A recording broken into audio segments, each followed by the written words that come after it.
Баршаңызға сәлем достар. Бүгінгі кешкі асқа картоп езбесін дайындаймыз. Менің арнама қош келдіңіздер. Тіркеліп, лайк басып, мені қолдап жіберіңіздер.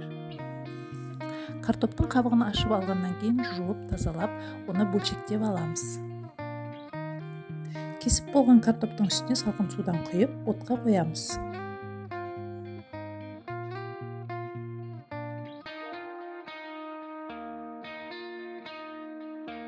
Енді біз қайнап жатқан суға сосискімізді салып 5 минутқа қайнатамыз. Мен шамамен 6 сосиски салдым. Әркім өз қалауынша сосискиді салуға болады. Біз пісіп болған картопымызды судан сүзіп алдық. 50 грамм сармайымызды алып, картоптың үстіне салып еземіз. Дайын болған картопымыздың бетін жауып қоямыз. Пюре мен сосискиді әдемілеу үшін майға жуамызды, перецімізді, морковымызды қуырамыз.